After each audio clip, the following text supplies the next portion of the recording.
बबलू हाथी सुबह सवेरे अकेले वन में टहलने के लिए निकला।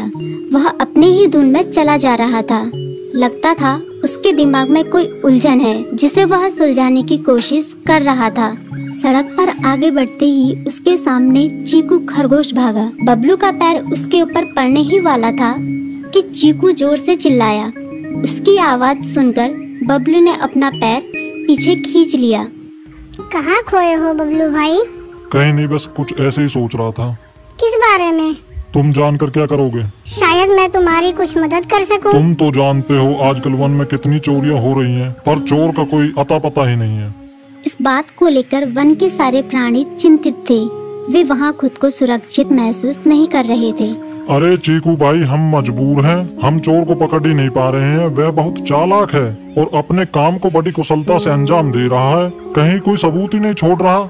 हमारे राजा इस बात को लेकर बहुत चिंतित हैं। यही कारण है कि हम सब इस बारे में सोच रहे हैं। अब तुम मेरी इसमें क्या मदद कर सकते हो? मैं कुछ सोचता हूँ, हो सकता है मुझे कोई उपाय सूझ जाए। प्रयास करने में कोई हर्ज तो नहीं है। तुम ठीक कहते हो चीकू, लेकिन वन के गुप्तचर भी अभी तक इसका कोई हल नहीं निकाल सके। इतना कहकर वे चुप हो गए। बबलू की बातों ने चीकू को सोचने के लिए मजबूर कर दिया। चीकू को उदास देखकर बबलू बोला, तुम अपना मन छोटा मत करो। मुझे अच्छा लगा कि तुमने मेरी परेशानी को समझा। कभी मैं भी इस वन के लिए गुप्तचर का काम करता था। एक बार मेरी टांग टूट जाने से मेरे अंदर फुर्ती नहीं रही। तब से मैंने यह काम छोड़ दिया।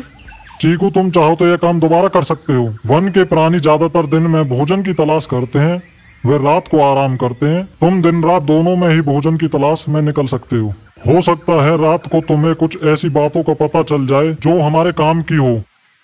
हाँ बबलू, तुम ठीक कहते हो। मैं आज रात को वन में घूमकर इस बात का पता करने की कोशिश करता हूँ।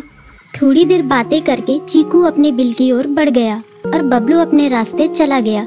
चीकू के दिमाग में अभी तक बबलू की कई बातें घूम रही थी। उसे समझ नहीं आ रहा था वह बबलू की मदद कैसे करे। दिन भर वह उसी उधेड़-बुन में लगा रहा। शाम होते ही चीकू कुछ सोचने लगा और वह चुपचाप बिल से बाहर निकल आया। चीकू की पत्नी ने देखा तो बोली, इस समय कहाँ जा रहे हो? बाहर खतरा है। खतरा तो सुबह भी रहता है, लेकिन खतरों से डरकर हम भूखे तो नहीं मर सकते। मैं बाहर घूम कर आता हूँ। इतना कहकर चीकू रात को बिल से बाहर निकल आया। कुछ दूर जाकर उसकी नजर बंकू उल्लू पर पड़ी, जो कुछ ही दूरी पर था। वह पेड़ की डाल पर बैठा अपनी गर्दन चारों तरफ घुमा रहा था। वह तेजी से पेड़ की एक डाल से दूसरी डाल पर उड़ रहा था। बंकू की नजर उस पर नहीं पड़ी थी। कुछ सोचकर चीकू पेड़ के पीछे से बाहर निकलकर थोड़ी खुली जगह पर आ गया और वहां से बंकू उल्लू को देखने लगा। बंकू ने चीकू को अंधेरे में भी देख लिया, पर उसने उसमें कोई उत्सुकता नहीं दिखाई और अपनी गर्दन चारों ओर घुमाता रहा। चीकू बड़ी देर तक बंकू की हरकतों पर नजर रखे रहा। वह थोड़ी देर तक खुले मैदान में खड़ा रहा, पर बंकू ने उसे देखकर भी अनदेखा कर दिया। उसने महसूस किया कि बंकू के आसपास चमकू चमगादड़ भी मंडरा रहा था। कुछ देर वन में घूमने के बाद चीकू अपने बिल में लौट आया और सुबह होने का इंतजार करने लगा। अगली सुबह बबलू उसी रास्ते में जा रहा था। रास्ते में चीकू उसका इंतजार कर रहा था।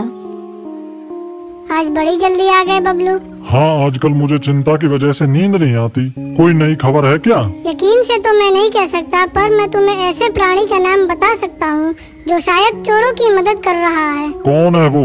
बंकू उल्लू। इतना कहकर चीकू ने रात की घटना उसे ज्यों की त्यों सुना दी। इसे सुनकर बबलू का माथा ठनका। बबलू की आंखें चौंधिया गई। तुम ठीक कह रहे हो। मुझे आज रात बंकू और चमकू पर नजर रखनी होगी। इतना कहकर वे दोनों अपने अपने रास्ते चले गए।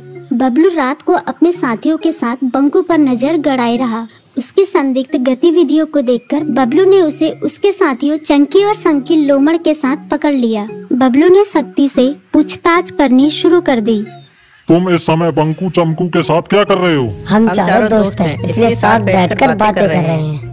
चमगादड़ और उल्लू की दोस्ती तो समझ में आती है, पर लोमड़ के साथ दोस्ती कैसे हो सकती है? सख्ती से पूछने पर दोनों ने अपना जुर्म कबूल कर लिया और सभी चोरियों के बारे में बताया जो उन्होंने कुछ दिन पहले वन में की थी। बबलू ने उनके चोरी का सारा सामान भी बरामद कर लिया। बंकू और चमकू को अभी तक समझ में नहीं आ रहा था कि वो इतनी आसानी से कैसे पकड़ में आ गई।